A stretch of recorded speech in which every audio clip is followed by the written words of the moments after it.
sea, los religiosos de su tiempo, y en cuanto a los gentiles que no conocían a Cristo, o sea, buscaba a su gente que estaban equivocadas y también buscaba a los gentiles que no conocían de Cristo.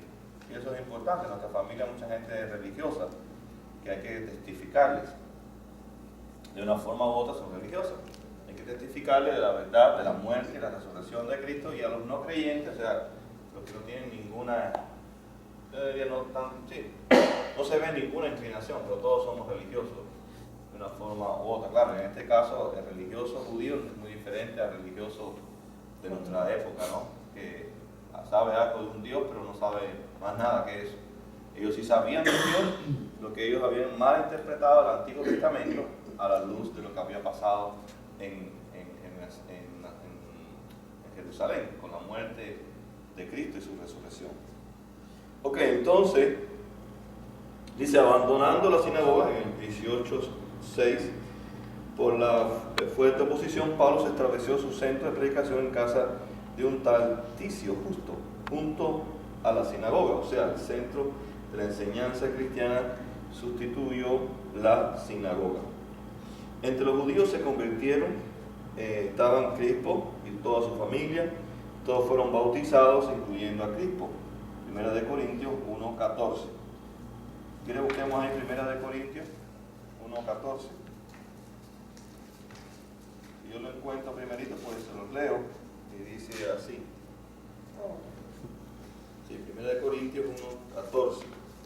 Dice, gracias a Dios que no bauticé a ninguno de ustedes, excepto a Crispo y a Gallo. Así que él no se dedicaba mucho a bautizar, sino sus ayudantes o sus consiervos o pastores asociados, como era Timoteo y Silas. Así que él bautizó a Crispo, ¿verdad? Y a Gallo. Fue uno de los que él bautizó.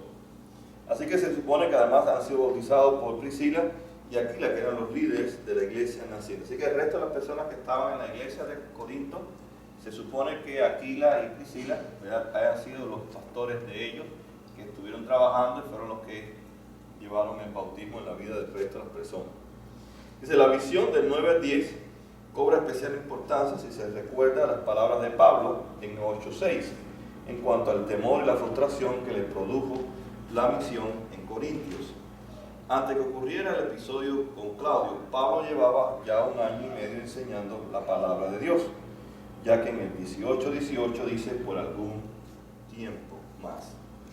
Después de la visión, Pablo tuvo una prueba palpable de la protección que el Señor le había prometido en el capítulo 18, del 12 al 16, que le dijo, no temas, yo porque tengo mucha gente en esta ciudad y yo estaré contigo.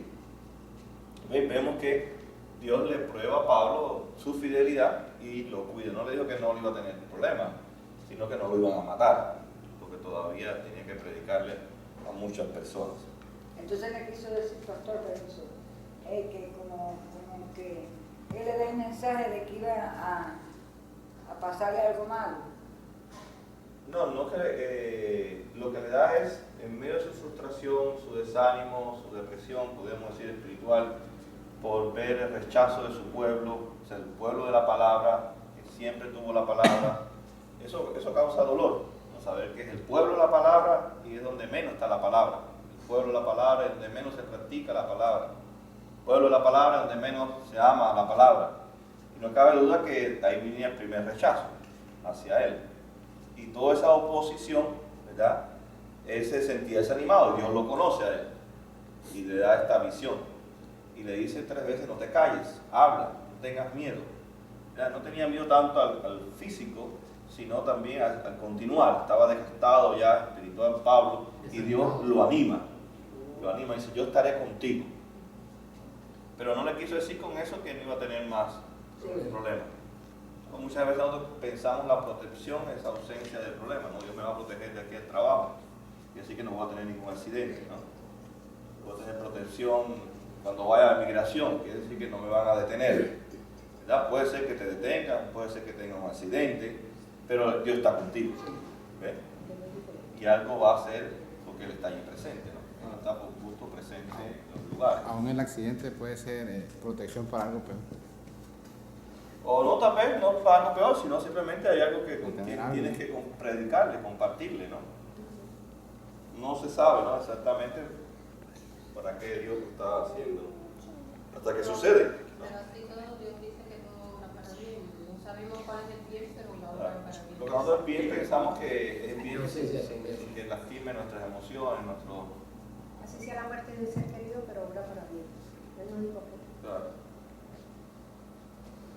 Claro, exactamente. Lo que en la cultura del tiempo de hoy no se ve así como... Y tampoco la cultura del tiempo de hoy se ve así tampoco, ¿no? Era dentro del medio de Pablo, ¿no? Eran los misioneros que tenían esos conceptos. No quiere decir que toda la cultura pensaba que todo iba a obrar para bien de ellos, ni nada de eso. Ellos pensaban igual que pensaban nosotros en este tiempo. Y sus dioses estaban para eso, para que no sufrir, para que el amor les fuera bien, para que fueran prosperados. Es lo mismo que ahora. No ha cambiado. Lo que eso era en un grupo de creyentes donde sabían que iban a sufrir por causa de Cristo, ¿no? Y se piensa que en la iglesia primitiva, en los primeros tal vez 13 siglos, hayan muerto más cristianos que lo que hay cristianos convertidos ahora. O sea que son miles y miles. Lo que la historia no lo puede narrar porque no había esa cronología que hay hoy, ¿no?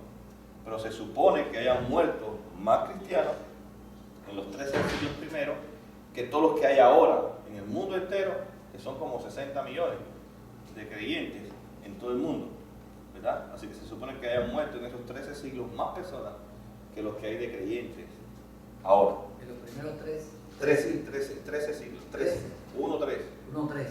Sí, en 13 siglos se supone que en diferentes partes han matado más cristianos, masivamente los mataban. Los franceses, los escoceses, los romanos, mataban masivos, por masas, por cantidades de gente, los mataban, los tiraban en fosas. Así que no, era una época que eso era parte de la cultura de la iglesia, ¿no? El ser cristiano es sufrir y morir por Cristo. Hoy el ser cristiano, si Dios está con nosotros, es el rey, Él nos va a proteger, todo nos va a ir bien, todo nos va a prosperar, etcétera, etcétera. Nada nos va a faltar. Pero cambia la cultura por la persecución, ¿no? La persecución es la que crea también una cultura. Ok. Entonces Dios, después de la visión, Pablo tuvo una prueba palpable de la protección que el Señor le había prometido. Por la reacción despreciativa de Galión, el no mostrarse interesado en el asunto, ni querer tomar parte de él, la multitud se enfureció sobre su líder. En este caso era Sóstenes, el que había sustituido como principal de la sinagoga a Crispo. Todo parece indicar que este Sóstenes era simpatizante del cristianismo, porque luego Pablo lo menciona como que lo acompañaba en Éfeso. Vamos a ver 1 Corintios 1:1.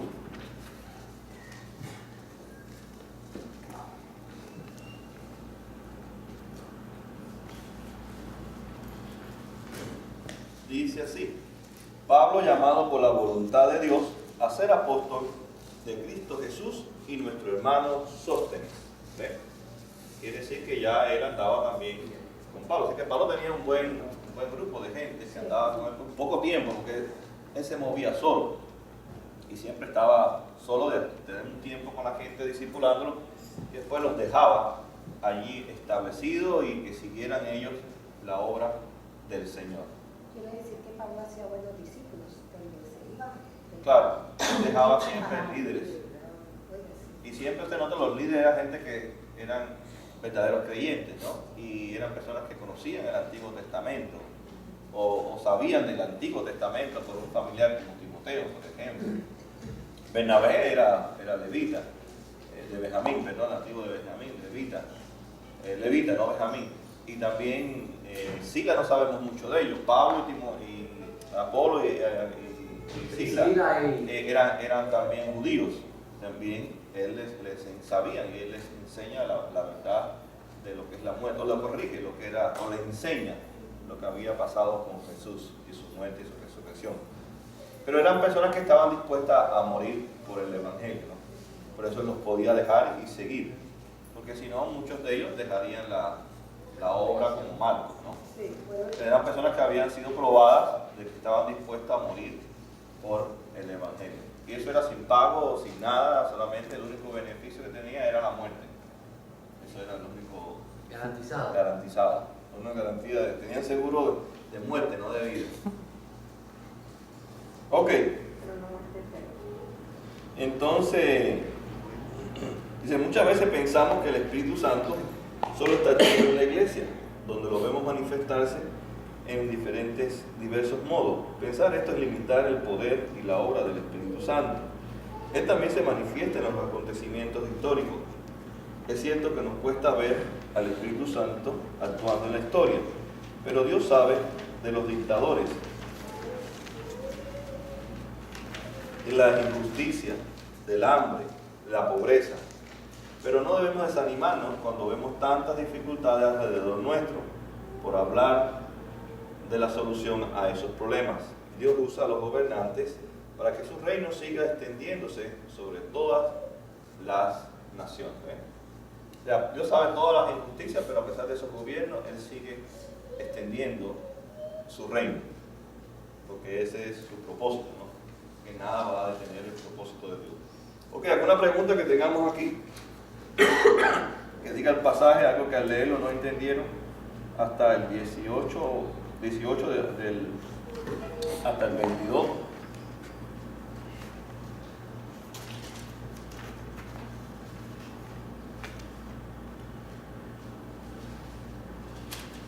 Ok, entonces vamos a empezar la última parte, ¿verdad? Que viene entonces. Pablo entonces está en Corintio, tiempo más. Él se va entonces a Galacia y Frigia, animado por todos los discípulos. Llega a Éfeso, allí es llamado por Apolos, dice natural, estamos en el versículo 24, de Alejandría. Era un hombre ilustrado y convincente en el uso de las escrituras. Ya había sido instruido en el camino del Señor y con gran fervor hablaba y enseñaba con la mayor exactitud acerca de Jesús, aunque conocía solo el bautismo de Juan.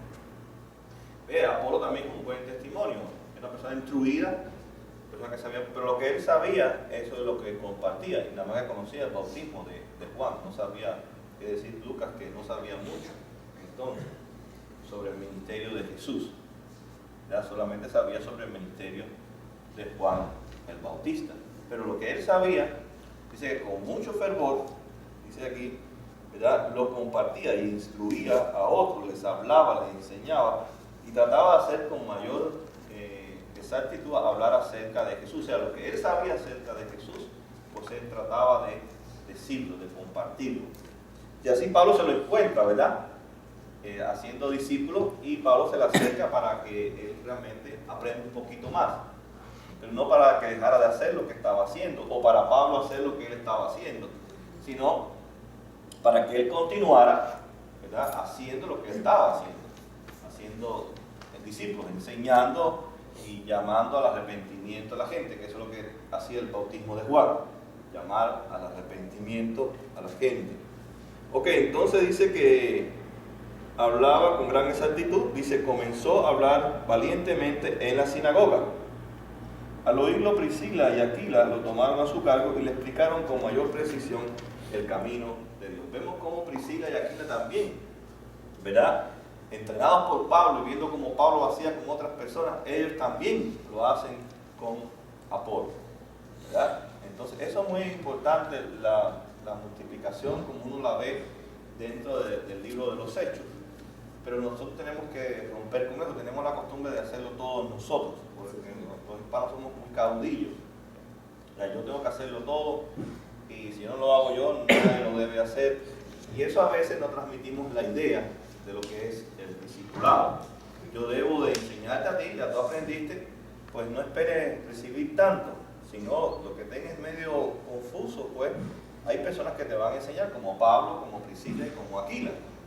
Pero tú sigues en tu motivación por hacer discípulos, por enseñar y instruir a otras personas. Y hazlo, dice, con fervor, con confianza. Lo que sabes, hazlo con confianza. No titubeando, no pensando que no sabes mucho. Y es una de las excusas que a veces ponemos. No sé qué responder si me preguntan tal cosa, aquello. Pues nada, hágalo con fervor y pasión. Y búsquese a un Pablo, un Aquila o un Priscila, y ellos le pueden ayudar. O cuando lo vean haciéndolo, o cuando lo escuchen, que no está diciendo no lo correcto, sino que le falta algo a la información que está metiendo, o al mensaje, seguro que se le van a acercar y le van a decir. ¿Ve la diferencia? Nosotros tratamos muchas veces de cuando la persona está diciendo algo incorrecto o no completo, nosotros ir y colaborar en la reunión, pero en la conversación para aclarar. Ellos lo escuchaban y después se le acercaban. Tal vez decían, Apolo, mira, te falta conocer esta parte. Ok, enséñame. Ustedes saben que yo no estuve allí, pero siento pasión por el Mesías, lo he conocido. Y ahí entonces estas personas le enseñaban. Y él seguía haciendo su trabajo. Y ellos seguían buscando otras personas que estaban tal vez en cero. ¿Entendieron la estrategia? Porque Dios da estrategia, da principios. Y nosotros nos cuesta mucho trabajo asimilarlo, pero hay que luchar contra eso. Yo mismo tengo que luchar contra eso, ¿no? Por nuestra misma cultura. Voy escuchando a alguien que está diciendo algo incorrecto o no lo está diciendo correcto, trato de acercarme para ayudar, pero no es la forma correcta. O corregirle. Entonces la forma correcta es esperar que Lourdes termine a hablar con Carmen y entonces decirle, mira, cuando la próxima vez que hable con Carmen, esto realmente fue lo que hizo el Mesías. ¿Ven? Pues entonces el señor Carmen dice, mi mamá no sabe nada, déjame mejor que el pastor me discipule. Entonces la paralizó a ella. Es nuestra tendencia. Llegar a donde está la persona, mira lo que está diciendo, déjame ir allí. No, déjelo. Después entonces, usted le dice, mira, sería bueno que aprendieras de esto, como no estuviste tal vez en la clase, o tal vez no has leído este libro, y este libro dice esto, aquello, lo otro, digo, el libro de la Biblia, ¿no?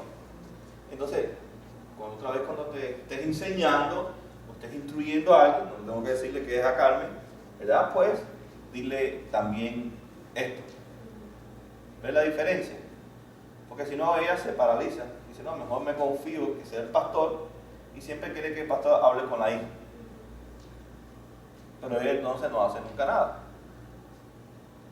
¿No es verdad que nosotros lo hacemos al revés? Sí. Y no delegamos, delegar que la persona se vaya. No, eso es delegar. Es decir, dejar que ella siga siendo la que discipula a su hija. No simplemente yo escuché algo que le faltó a ella decir. Tal vez dijo, no, tú tienes que hacer algo por Cristo. Sabemos que está diciendo algo de las obras, ¿no?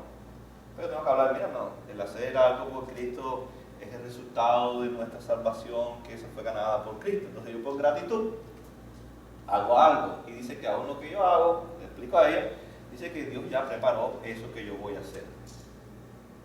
Así que cuando esté otra vez enseñándole a alguien, instruyéndolo en cómo buscar a Dios, porque tal vez esas fueron las ideas, esto es lo que debemos de compartir. Y ya. Dice, bueno, ya sé que para la próxima. Tal vez no se lo diga nunca a Carmen, pero tal vez Carmen lo escuche con lo que está diciendo ella a otra persona. ¿Entendieron? Sí. Entonces tenemos que aprender, ¿no? Y más bien, yo tengo que hacer mucho esfuerzo con mi mente, porque hay algo que cuando cuando estoy planificado, desplanificar mi mente es muy difícil, ¿no? Pero hay personas que no tienen esa disciplina, les es más fácil, porque es lo que venga en el momento, lo que llega en el instante. Entonces cuando a veces uno tiene la mente muy planificada, muy estructurada, que es bueno y es malo. Y es malo tenerla todo disciplinada, y o sea, también los dos extremos son malos. Pero uno tiene que luchar con eso, decir, no lo voy a decir nada, estoy escuchando que está diciendo algo incorrecto, después hablo con ella sin que ella se percate, ¿no? O que vaya y le diga, mira, dile a Carmen tal cosa, pues lo dijiste mal. Ya Dios es soberano y va a guiarla a ella. ¿Verdad? Y en el momento que Carmen esté preparada para escuchar eso, también. ¿No es así? ¿Estamos de acuerdo o no?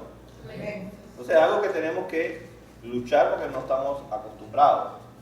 Estamos acostumbrados por nuestros padres que, ¿verdad?, esto tiene que hacerlo y él tiene que hacerlo, y ahí le caemos encima a la persona.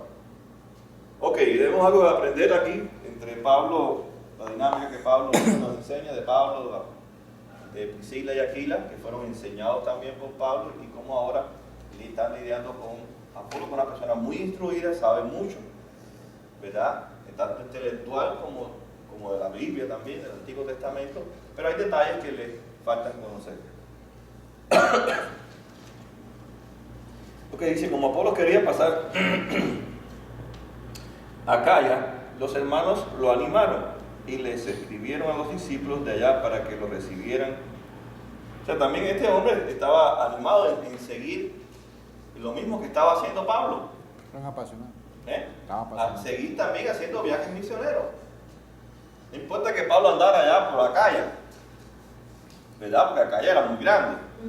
Y aunque hubiera ido a una ciudad de Corinto, no fue a todos los habitantes de Corinto, ¿me entiendes? Hialeah es muy grande. Y usted puede decir, yo he evangelizado todo el IS, pero todavía aún, dentro de ese mismo IS, te falta mucha gente. Sí. O sea, él no fue allí para competir con Pablo, él fue porque sabía que había partes que Pablo no había podido ir. Y parte de la estrategia de Pablo era no ir donde habían ido otros. ¿De acuerdo? O sea, yo no quiero poner un fundamento sobre otro. A Roma se demoró mucho para ir, por eso mismo, porque él no quería establecer un nuevo fundamento. Ya la iglesia estaba allí desde el día de Pentecostés, había gente de Roma que habían ido allá a Roma, regresaron a Roma. O sea, Pablo no fue el fundador de la iglesia de Roma, ya el evangelio estaba en Roma. Lo que él va para poder hablarle al César, lo que no pudo llegar hasta el César, por eso era su intención, poder hablar al César. Y ahí está yendo como preso, ¿no? No está yendo como un misionero, ¿no?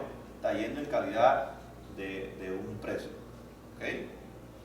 Entonces, bueno, para aprender y recordarnos y programarnos, ¿no? Yo especialmente tengo que programar eso, que la tendencia enseguida a ir a corregir a las personas. Y hay que hacerlo en forma de discipulado para que la persona, por eso él dice que se animó y quería seguir. ¿Ven? No le dijo, bueno, entonces mejor no hago más esto, vayan, sigan ustedes. Pablo, Priscila y Aquila, vayan ustedes porque Dios fue el que le llamó a ustedes. Y me doy cuenta que todo lo que hice está mal. ¿Para qué voy a seguir? Lo dice que él siguió con mucho ánimo. Quiere decir que esa actitud de estas tres personas le ayudó a él a seguir haciendo lo que estaba haciendo con pasión.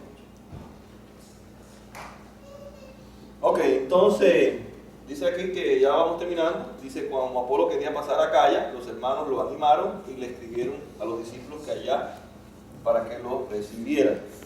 Cuando llegó, ayudó a muchos a quienes por la gracia habían creído. Así que fue allá con esa misma, como mismo fue ayudado a él, fue ayudar a otras personas, ayudarlo en cuanto a la gracia, o sea, en cuanto al mensaje, ¿no? A que entendieran el mensaje. No era tanto que iba a construir puertas, poner la casa, a ver gente en los hospitales, ni nada de eso. Él iba a enseñar el evangelio. Porque eso también es otro error que yo he cometido. Yo soy de todo y realmente no debo estar en todo. Porque dice que ellos no arreglaban puertas, ¿no? Ni arreglaban pisos, ni ponían bombillos. Nada, ellos se dedicaban a enseñar y a instruir a la gente. Porque si se ponía, bueno, Pablo tuvo que dejar las carpas, porque si no, no podía estar nada más que una vez a la semana en la sinagoga. Claro, ellos no tenían edificio, no tenían todas las preocupaciones que tenemos hoy en día, ¿verdad? Pero aún así habían dicho que los hermanos se dedicaran a las mesas. Escojan entre ustedes hermanos que se dedican a la mesa. Diciendo, si no resuelven el problema entre las viudas y las griegas, no sé qué va a pasar, porque nosotros no podemos intervenir en esos problemas tampoco. Porque si no, no vamos a dedicarnos a lo que Dios nos ha llamado. Así que muchas veces nuestro ministerio es inefectivo porque estamos haciendo cosas que no debemos hacer, ¿verdad? Que no se estaban usando los dones. Mira, Pablo no bautizó nunca a nadie. No es así. Solamente a Crispo y a Gayo. Y dice, tal vez alguno por ahí, pues si se me quedó. Pero no, esa no era su pasión, ni su llamado, a estar bautizando a la gente. No es porque iba a perder tiempo en eso, es que su pasión era ir de ciudades en ciudades, y eso para poder bautizar a una persona, hay que instruir a la persona, ¿no es así? Claro.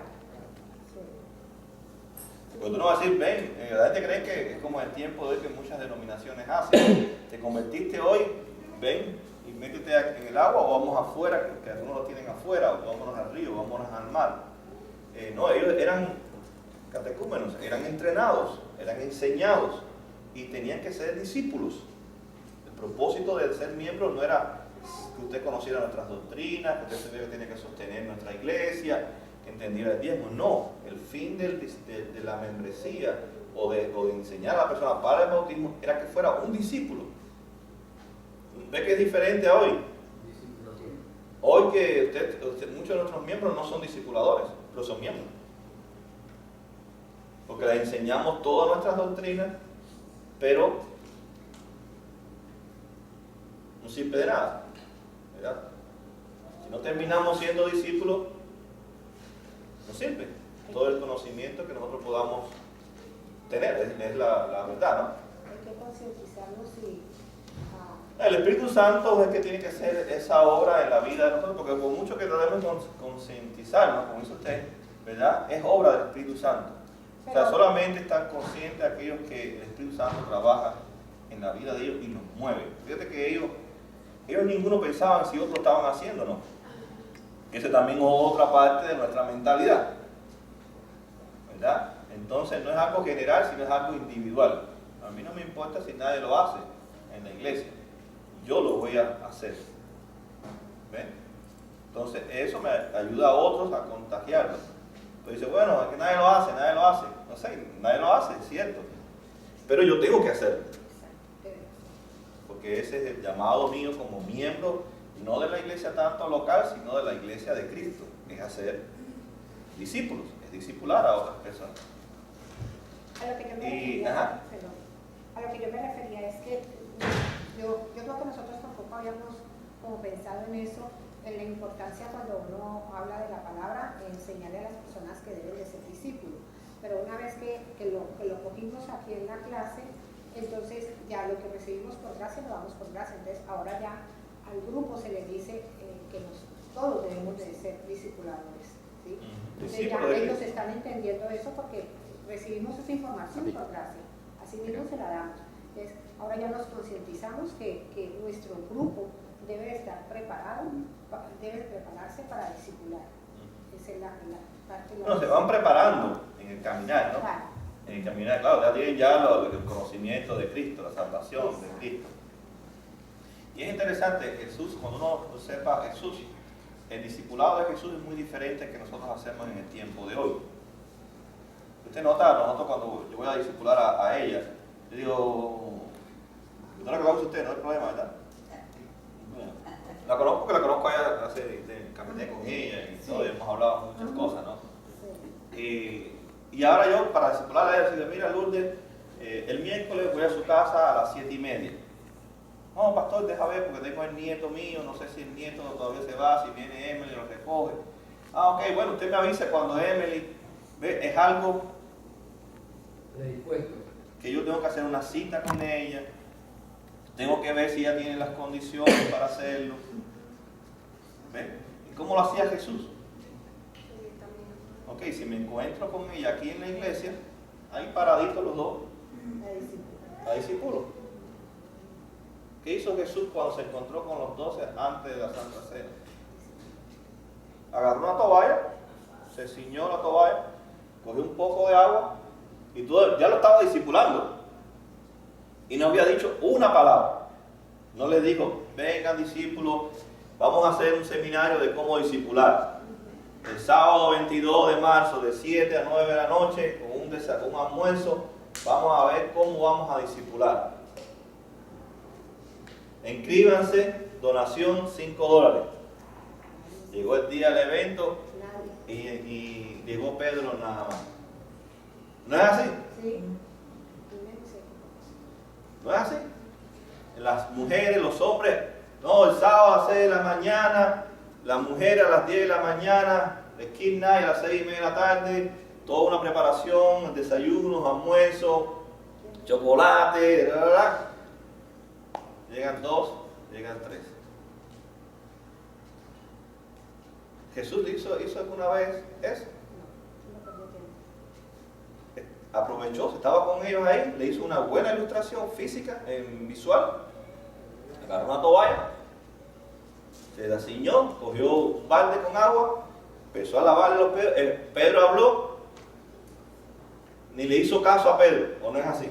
No le respondió a Pedro, siguió haciéndolo. Entonces después les enseña a ellos, sin ninguna cita, ni le digo, le voy a enseñar qué es lo que es un discípulo. Y uno de los principios que le enseña es el servir a otros. Y el segundo es, ¿verdad?, que como ellos están discipulando a un mundo hostil, ellos necesitan refrescarse en él. Él necesita lavarle los pies, quitarle la contaminación que traen ellos del mundo. ¿Ves? Con una ilustración visual los impactó, porque primeramente dicen, oye, pero si esto es para los esclavos. Pero todo el mundo estaba calladito. Esto es un trabajo de esclavo, como el maestro, el rabino de nosotros, el Mesías, va a hacernos esto. Ya ellos estaban aprendiendo, estaban diciendo discipulados. Ya Jesús estaba diciéndole, lo que hace la cultura no es principios de reino. Y todo nada más que con una sola ilustración. Y después entonces les dice qué es lo que es un discípulo. ¿Ya? Y Jesús siguió andando. ¿Le pidió cita a ellos? No.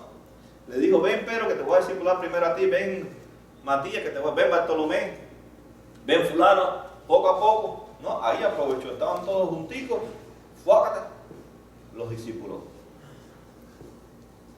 ¿No es una estrategia buena? Nosotros lo que vivimos es una cultura estructurada, sistematizada, y entonces nosotros sin darnos cuenta nos hemos estructurado y sistematizado también. ¿No es así?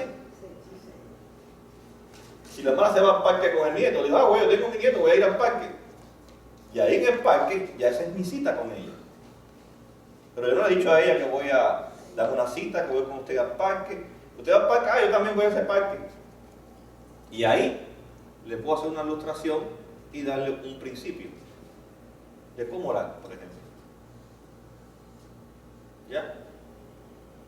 Ya ahí le di un paso. ¿Es así?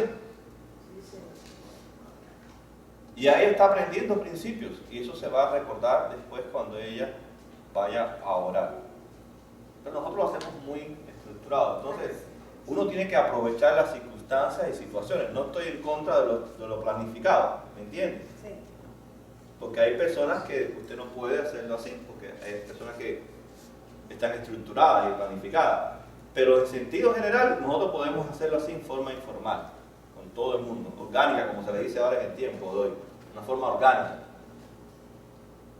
O animar a la persona, porque la gente hoy no quiere que los visite, excepto 3 o 4 personas, no les gusta que los visiten, porque usted al visitar, usted va a ver su casa, cómo él vive, a lo mejor un regado, una regada, a lo mejor el niño es un desobediente, es un pesado, a lo mejor su hijo anda con todo el moño parado, la niña entra con el novio y se mete en el cuarto y usted no quiere que vea nada de eso.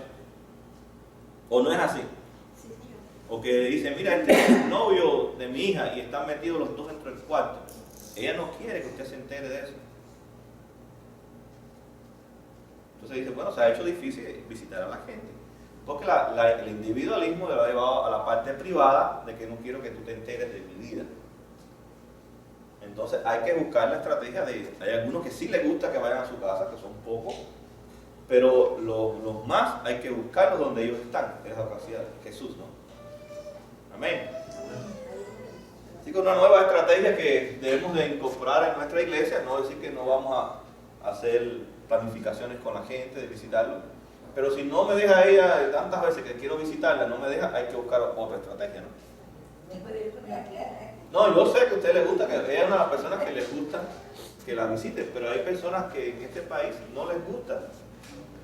Y es porque no entra usted en su privacidad. Entonces uno tiene que ser estratégico. Bueno, entonces voy a hacerlo. Ahora, eso requiere de mí más destreza, porque yo tengo que tener el paso sobre la oración en mi mente, porque no puedo sacar el paso adelante. ¿Verdad? Que el acróstico es casa.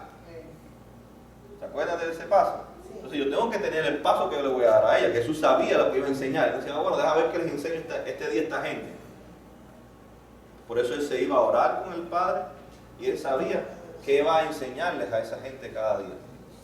Eso requería destreza de Jesús, ¿me entienden? Porque usted ahora yo no le puedo hablar a ella sobre la oración si en mi mente no hay nada. Entonces yo tengo que tener el paso que yo le quiero enseñar a ella, yo lo tengo que tener en mi mente. ¿Entienden? ¿Entendieron? Entonces requiere más destreza de nosotros. Ok, entonces dice aquí en el 18 al 22, y entonces dice, pues, refutado vigorosamente en público a los judíos, demostrando por las escrituras que Jesús es el Mesías. ¿Verdad? Con la Biblia, con los judíos, él les mostraba quién era el Mesías. Ahora, eso no quiere decir que él se sabía todas las doctrinas del Antiguo Testamento, porque su tema o lo que él dominaba era que Jesús era el Mesías. Eso quiere decir que era el que salvaría del pecado a su pueblo. Entonces, él dominaba bien todo lo que tenía que ver con la salvación a través del Mesías. A veces le preguntaban otras cosas, tal vez estaba flojo Apolo, pero el propósito era que la gente escuchara que Jesús es el Mesías. Ok, nos quedan 5 minuticos para terminar el capítulo 18. Dice Lucas, no nos dice gran cosa sobre lo que Pablo hizo en Jerusalén o Antioquía. Lo que más, ya en el próximo versículo 23, lo veremos saliendo de un nuevo viaje. El propósito de Pablo a regresar a Jerusalén y Antioquía no tiene que ver con el sostén misionero, sino con la misión misma del carácter de la misión. La misión de Pablo no consistía únicamente en predicar el Evangelio, convertir a personas y fundar iglesias, sino que consiste también en crear y fortalecer los vínculos entre los cristianos y entre las iglesias. ¿Ven? Muy importante que hoy también está desaparecido. ¿Su iglesia madre cuál era? Antioquía. ¿Y él siempre a dónde iba? Antioquía. Se mire, hermano, ¿y los mantenían los de Antioquía? No. Una vez le mandaron una ofrenda, pero recibió de Tesalónica, de Filipos, ¿verdad? De Éfeso recibió ofrenda a Pablo. Quiere decir que no era su vínculo, no era por problemas financieros con Antioquía, sino fue la iglesia que lo envió. Y ahí estaban los líderes de él. Y él regresaba después de ese tiempo a decirle, mira todo lo que está pasando, para mantener el vínculo entre todas las iglesias, que ese era uno de sus propósitos, que todas las iglesias estuvieran conectadas unas con las otras, con los líderes que estaban puestos en cada una de estas iglesias. Y eso se ha perdido en el tiempo de hoy. No hay muchos vínculos entre las iglesias. Nuestra misma denominación no tenemos vínculos, a menos que alguien se disponga a buscar vínculos, pero no tienden a buscar vínculos con otras personas, o con otras iglesias, perdón. Ok, entonces esto indica que debemos estar cambiando de iglesia como quien cambia de camisa.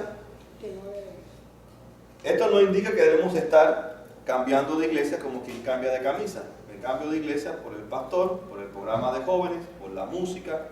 No podemos hacer de los vínculos con otros cristianos turismo espiritual, y como todo turista nunca llegamos a conocer bien toda la comunidad que visitamos. Es el peligro, ¿verdad?, del tiempo de hoy. La gente anda de iglesia sin iglesia, me gusta esta, me gusta aquella, porque hace este, porque lo que tiene el otro, y nunca logra, ¿verdad?, tener un vínculo, porque va a salir otra persona con otras nuevas ideas.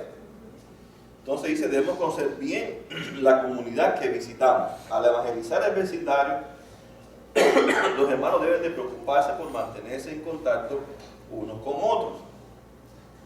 Si usted vive aquí, ¿verdad?, usted se imagina que la iglesia esté en Sheridan.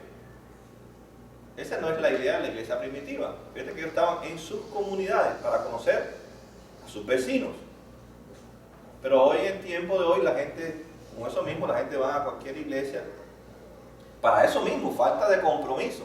Voy en turismo, o sea, viajar hacia la otra ciudad, porque no tengo que ver nada ni con esa ciudad, porque cuando me digan, venga a evangelizar, no, me queda muy lejos, estoy muy cansado, yo salgo a las 7 de la noche, no me da tiempo. entonces se ha creado una cultura de turistas. Los mismos pastores la han creado.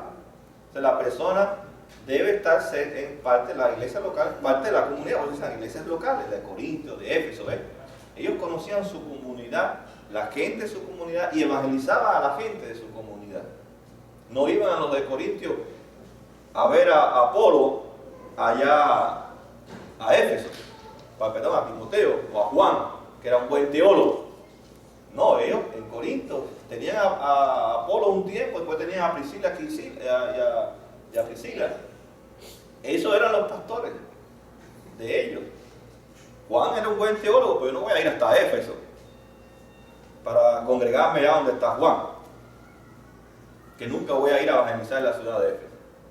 Pero eso habla de el mismo liderazgo, se ha creado una irresponsabilidad y apropiamiento de la iglesia, y se ha vuelto una iglesia turista. Van a otros para, ni allá, ni acá. Ni hago nada por mi barrio, ni por los vecinos que están a mi alrededor, porque mis vecinos no van a ir hasta la Chérida. Entonces, pero yo voy a la Chérida, doy mi culto de turista por allá, me gustó mucho, y ni hago nada por allí, porque no vivo por allí. Ni hago tampoco nada por mi barrio, porque la gente no van a ir hasta allá. Y eso es lo que ha provocado el liderazgo, no solamente en Miami, en todos los Estados Unidos, en el occidente. Así que dice aquí también, el evangelizar el barrio, los hermanos deben de preocuparse por mantenerse en contacto unos con los otros. ¿Ves? Si nosotros vivimos en la Palavio, debemos estar en contacto. Los que vivimos por aquí cerquita de la iglesia, por ejemplo, Otiel, Luis Ordóñez, ¿quién más? Manny, Gabe, Sonia, Erika, Liliana, ellos deben de estar en contacto y orando por su barrio, cómo ganan su barrio. Allá nosotros por Jayalía, Samuel, Alicia, yo, Andy, Mabel, Irma, ellas tres, deberíamos estar en contacto para orar por el juez de Jayalía, que es donde están nuestros hogares. Ellos allá con Refa deberían estar con Araceli, orando por Jayalía Garte y a ver cómo contacta. Mira, también Xiomara vive aquí en este barrio, debe estar en contacto con la gente de aquí. Pero no estamos en contacto los unos con los otros. Y eso es lo que hacía la iglesia primitiva. Estábamos en contacto. Así que nosotros vamos a hacer un grupito de contacto para orar por nuestra web de Jayalía y Is de Jayalía. Amén. Ok, entonces dice que no siempre estaban de acuerdo, ¿verdad? Pero nunca cuando haya desacuerdo será lo posible para mantener los vínculos de amor y comunión. Así solo el mundo creerá, dice Juan 17, 21. Puede ser que no estemos de acuerdo, pero hay un propósito para nosotros. Es orar y alcanzar a nuestros vecinos o a nuestra ciudad. Pregunta. La tenemos que dar para la semana que viene porque ya son las 5.